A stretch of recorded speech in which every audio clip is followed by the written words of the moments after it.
Bonjour Afida. Bonjour.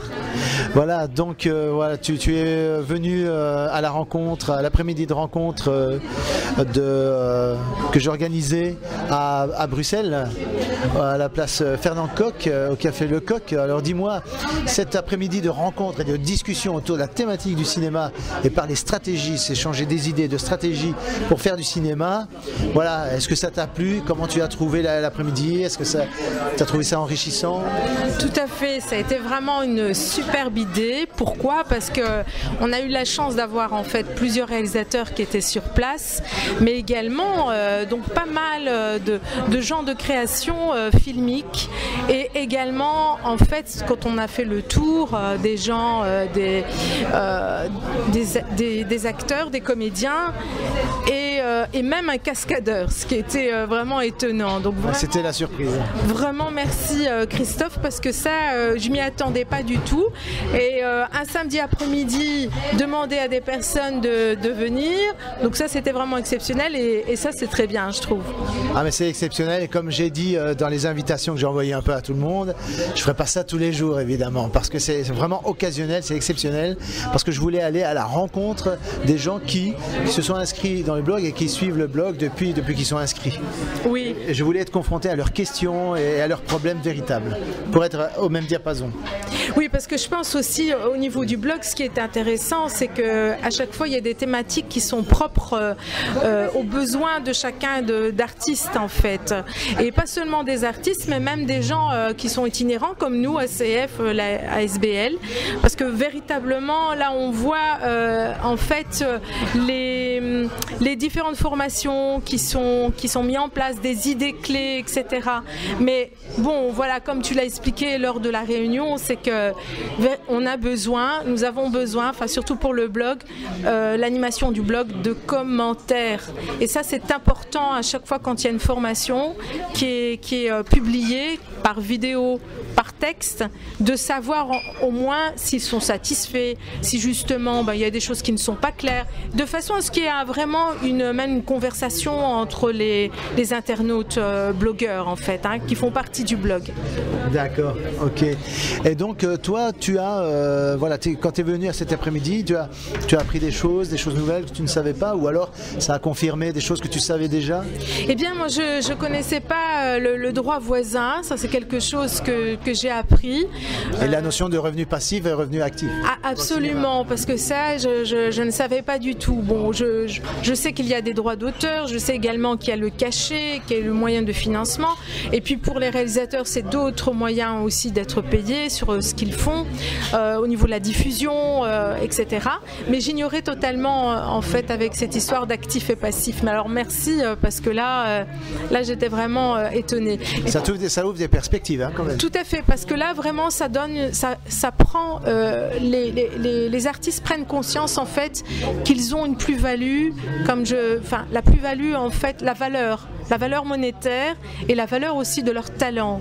Et ça c'est véritablement important d'en parler sans se dire finalement je suis un artiste, j'oublie complètement le fait qu'il y ait de l'argent, parce que je crée pour créer.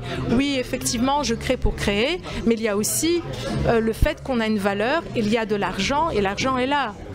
Ouais, il n'y a rien à faire, et pour faire une activité longtemps, on ne peut pas se contenter tout le temps du bénévolat. Il faut qu'une activité artistique soit nourrie et je dirais rendue viable par, voilà, il faut qu'il y ait des sorties, mais des entrées aussi, c'est-à-dire l'argent doit circuler. C'est-à-dire on investit dans des trucs, on crée des choses, mais après il faut récolter les fruits de son travail. Tout à fait. Et ce que j'ai beaucoup aimé en fait durant cette réunion, c'est que tu as fait appel à beaucoup de choses, à savoir donc les projets quand ils sont menés et trouver les moyens.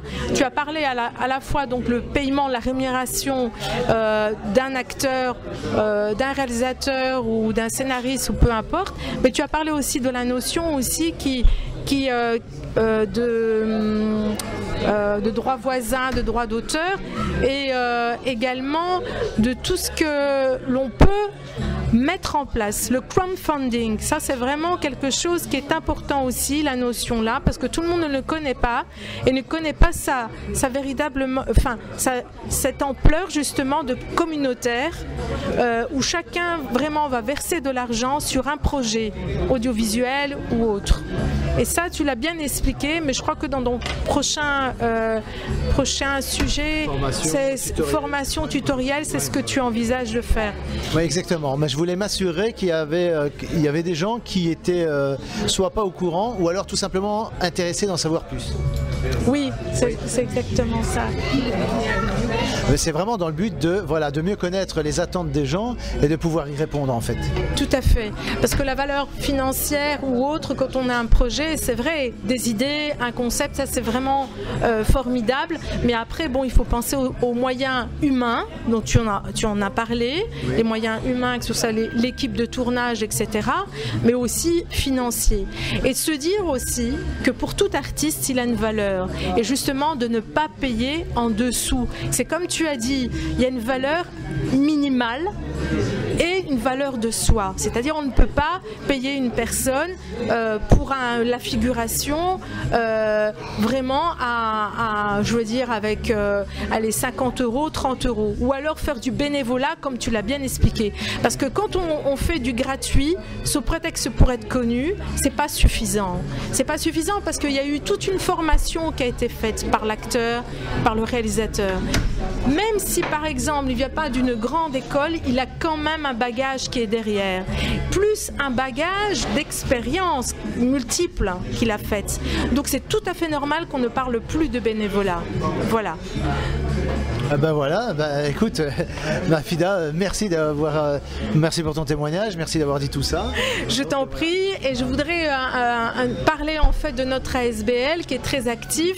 Oui. À la base, donc, comme je l'ai expliqué, c'est une ASBL située à Bruxelles qui est là vraiment pour faire la promotion de la culture. Ce que l'on fait sur une forme de plateforme, c'est-à-dire on travaille en outsourcing où on utilise vraiment, mais ce qu'on appelle utilise, c'est pas au sens négatif, les compétences artistiques pour les mener vers des projets qui sont entrepreneuriales, des projets qui concernent aussi le monde artistique et de façon véritable que tout le monde puisse trouver en fait sa place. C'est-à-dire que nous aidons également tout artiste qui lui-même a des difficultés à faire son projet, à mettre en place en fait, comme tu l'as expliqué, au niveau des ressources, au niveau en fait du partenariat, par exemple aller vers ton blog pour avoir plus de renseignements, tout ceci en fait quand on devient membre chez nous, on devient en fait avec beaucoup d'avantages. Il y a beaucoup d'avantages, des avantages qui concernent le projet, des avantages au niveau des événements qu'on va commencer à mettre en place, car dès février avec ta collaboration on va mettre en place un bel événement qui va permettre au niveau des personnes qui sont impliquées dans le cinéma, des acteurs, des réalisateurs, des scénaristes, etc. qui viendront et il y aura une rencontre magnifique. Voilà. Ensuite, on propose l'événement, les avantages c'est ceci, mais il y a aussi, on propose de s'évader par exemple sur un voilier parce que notre logo c'est quoi? C'est les skippers de la communication. Donc ça veut dire qu'on est en partenariat avec une association qui s'occupe de voiliers, de formation de voiliers, c'est Earl Sailing Team qui se trouve à Bruxelles, qui elle-même nous donne la possibilité d'avoir toute une équipe de skippers qui va s'occuper en fait des membres qui seront inscrits, qui auront adhéré à notre ASBL et qui pourront aller pendant une journée sur un voilier en mer, en Belgique comme en France. Voilà. Troisièmement, il y a un autre avantage, c'est se ressourcer. Alors là, on propose en fait de partir vers la Chine et là, la découverte en fait de l'instrument, le gong. Donc il y a toutes ces subtilités de savoir au niveau ancestral ce que la Chine elle a pu apporter avec un gong. Et justement, ce gong est physique. Il est énorme et justement, les personnes pourront le découvrir. Donc il y a ça. Et aussi, il y a aussi une séance avec le gong. Voilà, et j'espère avoir beaucoup de membres parmi notre association pour que notre concept vraiment grandisse à travers l'esprit des artistes, des entreprises et du monde sportif. Ah bah merci, c'est super intéressant. Ça pourrait faire l'objet d'une interview, mais filmée cette fois avec caméraman et tout ça. Et on pourrait faire une interview sur ce que ton ASBL propose comme service pour ceux qui veulent faire du cinéma. Je pense que ce serait intéressant. Un grand merci. D'accord, on reste en contact alors. On reste en contact. Okay. À très bientôt. Voilà. Donc tu repars toute légère de cet après-midi. Ah oui, vraiment. Et j'ai pas regretté d'être venue. Et j'espère en fait que d'autres personnes qui vont s'inscrire en fait viendront, parce que vraiment c'est un rendez-vous à ne pas manquer. Ok, merci beaucoup Afida. À bientôt. À bientôt. À bientôt.